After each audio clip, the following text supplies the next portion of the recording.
აწიე სალომე ისა მიკროფონი ერთი შეიძლება. მოვად მარცხენა სამართლიდან წამოვიდო. ეს მოინახულეთ ჯერგამსხვილის საპრეზიდენტო ცენტრი, რომელიც არის ახალგაზრდების განყოფილი მულტიფუნქციური ცენტრი. ეს პროექტი არის შესრულებული უმაღლეს დონეზე, ხარისხით. ეს სივრცე ახალგაზრდებისთვის, სადაც მათ შეუძლიათ საკუთარი ინტერესების რეალიზება ძალიან მალე დაიწყება, რა თქმა უნდა, ცენტრის ფუნქციონირება. რა თქმა უნდა, ძალიან მნიშვნელოვანია, რომ ჯერგამსხვილის სახელობის ასეთი ცენტრი გაიხსნება ეს მომავალში, სუდიჩი და რა თქმა უნდა, მომავალში გაგრძელდება ასეთი პროექტების განხორციელება, ჩვენს განსაკუთრებული პრიორიტეტია ახალგაზრდების ინტერესების რეალიზებაზე ზრუნვა და ბუნებრივია ამ მიმართულებით მომავალშიც პროგრამის გავაკეთება. განცხადება ერთ საჩივარი, ერთ-ერთი დირექტორის საჩივარი, რომელიც საუბრობს ეკონომიკის შავსალა როზის ბანკის ბანკის საჩივარი და მილიონებზე არის საუბარი. რომ შეაფასოს შეიძლება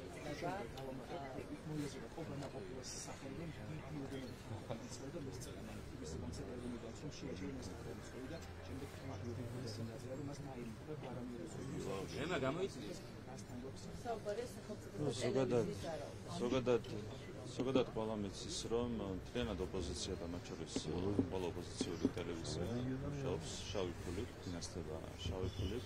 ეს არ არის ახალი ამბავი, თუმცა ალბათ არის ახალი დეტალები გამოკვეთილი ამ თემასთან დაკავშირებით. ეს ყველაფერი მენიშნებს იმაზე, რომ ზოგადად ეს ძალები ასრულებენ ძალიან ნეგატიურ როლს ჩვენს პოლიტიკურ ცხოვრებაში. ისინი ხელს უშლიან დემოკრატიული სისტემის ჯანსაღი ფორმით ფუნქციონირებას და ის რომ კონკრეტული ტელევიზიები, მედია საშუალებები არიან ქცეული სიცოცხლის პროპაგანდის ინსტრუმენტებად, რა თქმა უნდა, ამაშიც შავი ფულის როლი არის განსაკუთრებული. არის შესაბამისი უწყებები და შეისწავლენ ამ საკითხს. სულ გავრცელა განცხადება, რომ პოლიტიკური პრეზიდენტები აპირებენ დაადონ ხმოვანი შეტყობინებები და ეს ხელოვნური ინტელექტის დახმარებით, სადაც იქნება ხელისუფლების სხვადასხვა შტოს. ემა მიკროფონი აწიე. და რომ ეს ყველაფერი ემსახურება თვითონ ხელისუფლებაში და აწიე. შუღლის ჩამოყრებას ეკლესიასა და ხელისუფლებას შორის და ეს შეაფასოთ ეს რასაც აპირებენ. აწიე. პოლიტიკურ ძალებზეა საუბარი, რომლებსაც არ უნდა ციგეთენ ჩვენი ქვეყნისთვის. აქ საქმე ეხება ქვეყნის გარედან მოქმედ ძალებს, ასე ქვეყნის შიგნით მოქმედ ძალებს, ანუ პირველი უკან ცოტა უცხოელი მფარველები. თუმცა მე მგონია, რომ ასეთ აქტებს ვერ ექნება ვერავითარი გავლენა არჩევნების შედეგებზე, მაგრამ კარგია, რომ ჩვენი სახელმწიფო უწყებები, სახელმწიფო სექტორის სამსახური კონკრეტულად ისინი არიან ფხიზლად, რა თქმა უნდა, განსაკუთრებული ყურადღებაა საჭირო იმისათვის, რომ ვერავინ ვერ შეძლოს ამ არჩევნებზე რამე ნეგატიური გავლენის მოხდენა. შესაბამისად, მოლოდინმა გადაუხადოთ, რა თქმა უნდა, სახელმწიფო საფრთხეების სამსახურს იმისათვის, რომ მათ საზოგადოებას აუგინეს მნიშვნელოვანი ინფორმაცია იმისათვის, რომ მათ მიწის საფრთხე გამოიჩინოს. განაცხადა, რომ მინდა რომ საქართველოში თავისუფალი სამართლიანი არჩევნები ჩატარდეს და მას ახლოდან დავაკრებდებით. რა სეტყვით სტრატეგიულ პარტნიორებს როგორი იქნება არჩევნები, რამდენი თავისუფალი ჩატარდება და რას უპასუხებს ზოგადად? ხან ჩვენ მაქსიმალურად ღია დაგურებისთვის ჩვენ თავიდანვე ჯერ კიდევ ფორსებით თებერვლის თვეში მოვიწვიეთ ევთოდერის გრძელვადიანი მისია, მოვიწვიეთ სხვა მისიები, მათ შორის საპარლამენტო ასამბლეების მისიები. მაქსიმალურად ღია ვართ ნებისმიერი დაგურებისთვის ამ არჩევნებზე და იმედი გვაქვს, რომ იქნება მაქსიმალურად წარმოდგენილი ყველა სადამკვირვებლო მისია ჩვენს ქვეყანაში. გამომდინარე იქიდან, რომ ჩვენ ვატარებთ სამართლიან, თავისუფალ და კონკურენტულ არჩევნებს, რაც მეტი დამკვირვებელი ეყოლება ასეთ ტიპის არჩევნებს, მით უკეთესი ბუნებრივია ჩვენთვის. მით უმეტეს თქვენ ხედავთ, რომ ქვეყნდება ადგილობრივი სადამკვირვებლო ორგანიზაციების, ეგრეთ წოდებული სადამკვირვებლო ორგანიზაციების აბსოლუტურად სიყალბეზე დაფუძნებული ანგარიშები, ისინი აგრძელებენ იმ ტრადიციას, რომელიც განსაკუთრებით საფრად გამოიკვეთა 2020 წლის საპარლამენტო არჩევნების შემდეგ, როდესაც ამ ორგანიზაციებმა გააყალბეს ეგრეთ წოდებული PVT, პარალელურად მისამართლის შედეგები, გააყალბეს სხვა მონაცემები ზედმეტოებთან დაკავშირებით, შედეგების გამოქვეყნებასთან დაკავშირებით და იგივე სულისკვეთებით მოქმედებენ ახლაც.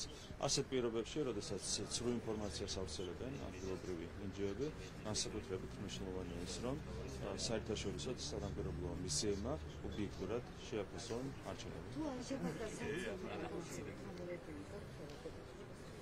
სანქციები თქვენ ხედავთ, რომ არის აბსოლუტურად კონტრპროდუქტიული, აქედან გამომდინარე, მე დარწმუნებული ვარ, რომ ყველა ის სუბიექტი, რომელიც შეიძლება ფიქრობდეს თეორიულად სანქციებზე, პრაგმატულად იმოქმედებს და არ მიიღებს ისეთ ზომებს, რომელიც პირიქით უკან შეუბრუნდება შესაბამის ძალებს. სანქციები არის კონტრპროდუქტიული, ჩვენ დაგვისანქცირეს ორი პოლიციის წარმომადგენელი, პოლიციის მაღალი თანამდებობის პირი, ორი 28 წელს ნაბრძოლი ადამიანი, ასეთ ჯესტოები არ შეიძლება დაუშვან იმ ადამიანებმა, რომლებიც ასეთ გადაწყვეტილებებს იღებენ.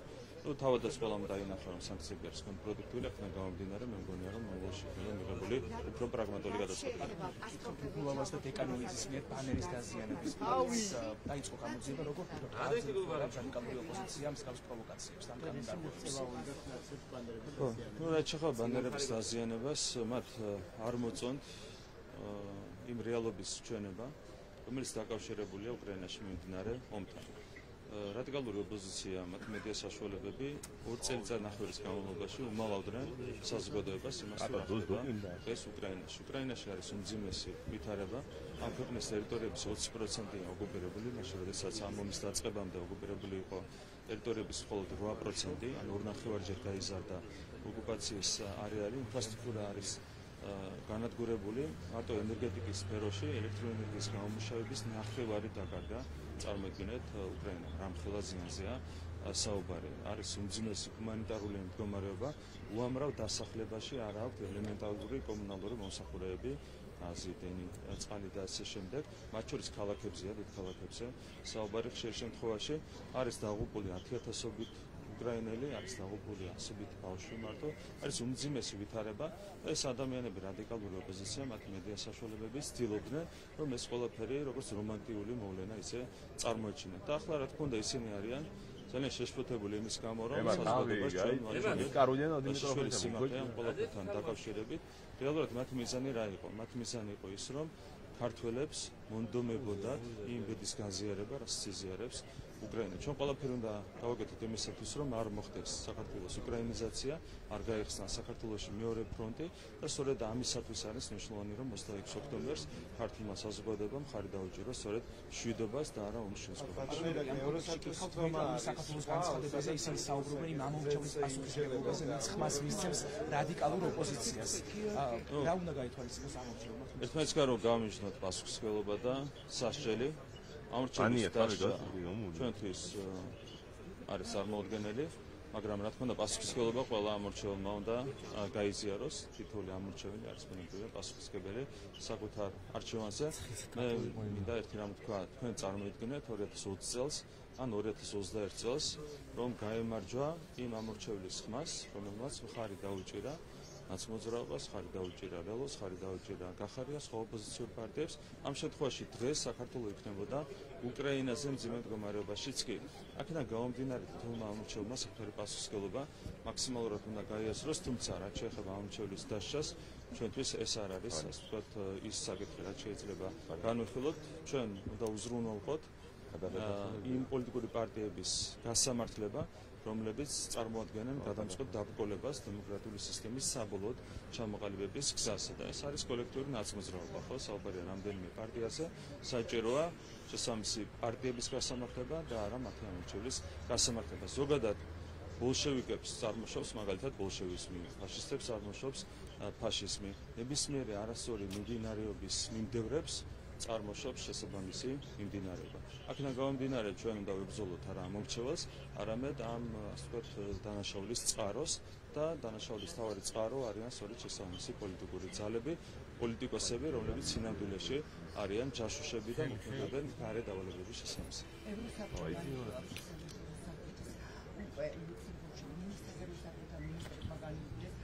ასევე გერმანიის მინისტრის წინადადების იყო განხილვა და არის საუბარი იმაზე, რომ თქვა, რომ საქართველოს ძალიან დიდი ტესტი ეუნება ამ არჩევნების კუთხით და რომ შეაფასოთ ეს შეიძლება წინასწარი განცხადებით ავტორიტარიზმისკენ გადასვლა შეაფასა ბორელმა ხმების მმართველობა. ემაცი ეს განცხადებები არის დროებითი, ეს ერთი. მეორე, რაც შეეხება არჩევნებს და ტესტს, ამ ტესტს ჩააბარებს საქართველოს კიდევ ერთხელ უმაღლეს დონეზე, განსხვავებით სხვა კანდიდატი ქვეყნებისგან, რომლებსაც ძალიან უჭერთ ასეთი ტესტების ჩააბარება, კიდევ ერთხელ გაიმეორებ. ასეთი განცხადებები არის აბსოლუტურად დროებითი.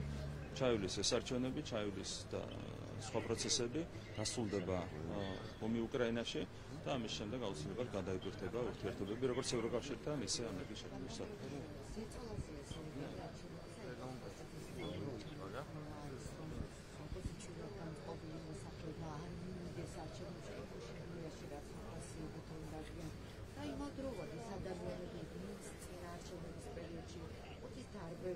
ემა გამოიწია.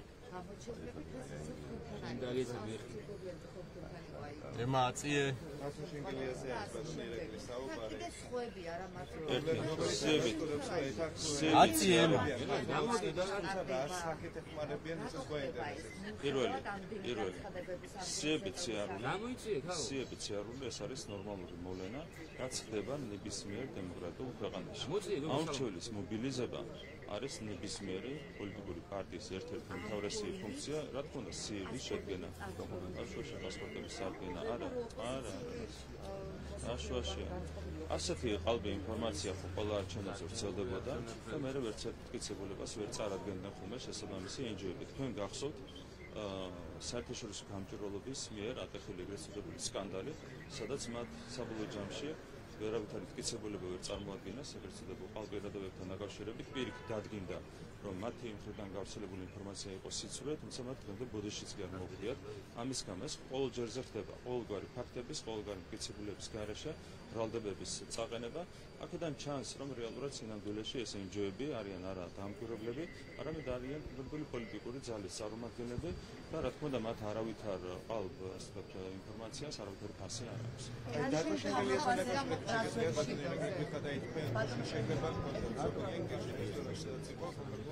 ეს პიროვნება სწორედ ამ ადამიანს ასახელებს იმ პოზიციაში, როგორც ერთ-ერთ ადამიანს, რომელიც ჩართული არის საზოგადოების ნაწილაკების შემოქმედებაში და თვითონ ბატონ დათოს რაც შეეხება, მან რა თქმა უნდა უარყურებს ფაქტი, თუმცა ადასტურებს იმას, რომ ქართულ ოცნებას საარჩევნო დეხმარება, რაში გამოიხატება ეს? ჩვენთვის პასიულია, რა თქმა უნდა, ნებისმიერი ადამიანის მხარდაჭერა, რომელსაც აქვს გავლენა ამ მუნიციპალიტეტში, ეს ერთი. რაც შეეხება კანონს საწინააღმდეგო ქმედებებს, ასეთი ქმედებები არსად არ დაფიქსირებულა და არის მხოლოდ ყალბის საუბარი ასეთ მომხდართან დაკავშირებით. წარმოადგინონ რაიმე ფაქტი, გვექნება რეაგირება, მაგრამ ფაქტების გარეშე, მტკიცებულების გარეშე, ყალბი ბრალდებების წარდგენა არის იმ ტრადიციის გაგრძელება, რასაც გვიათ მაგალითად კივიტის გაყალბება. არ შეიძლება ასეთი სიღალბით სცადო ფონს გასვლა, ყველა მკეთილი ინებოს და თუ რაიმე აქვს პრეტენზია წამოაყენოს შესაბამისი მტკიცებულება. რაც შეეხება პრეზიდენტის ინიციატივას ეთნიკურ მთავრობასთან დაკავშირებით, როგორ შეაფასებთ? ჩვენ პრეზიდენტს ტექნიკურად გადავაყენებთ იმპიჩმენტით ერთ თვეში, ეს არის რაც შეგვიძლია ადამიანთან დაკავშირებით, დანარჩენი ყველაფერი არის არარელევანტური. გოგო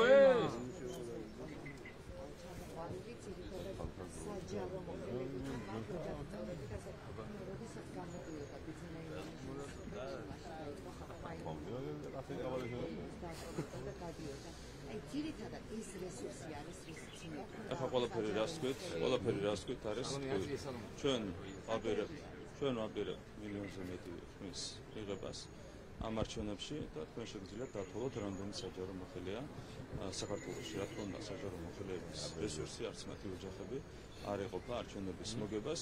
თქვენ თავად დარწმუნდებით, რომ ქართული სისტემას ხარს უჭერს არა მხოლოდ საჯარო მოხელეთა კორპუსის უმნიშვნელოვანესი ნაწილი, არამედ საზოგადოების უდიდესი ნაწილი. ამაში დარწმუნდებით 20%.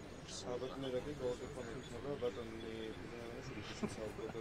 ქვეყანაში არავის არ აწევენ კორუფციასა და ნეპოტიზმს და რომ 2019 წლის ევროპის ბევრ ქვეყანაზე წინვიდრებით ეკონომიკური კონსენსუსი დაეძლევა ამ განცხადების გაკეთებას სამფუძველს ის მდგომარეობით, როდესაც მეტი არასოციალური ორგანიზაცია კრიტიკულად საპირისპიროს ამტკიცებენ და ფაქტებით ამტკიცებენ ახლა.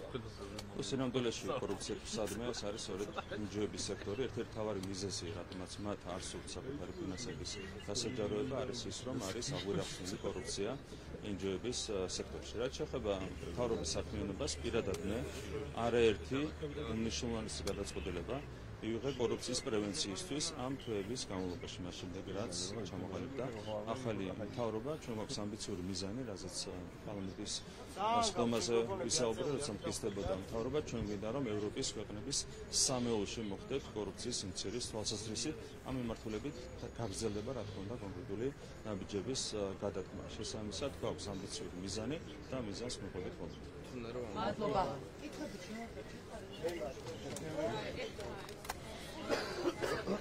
მეორე ლოკაციაზე მივდივარ. პრემიერი ამბობს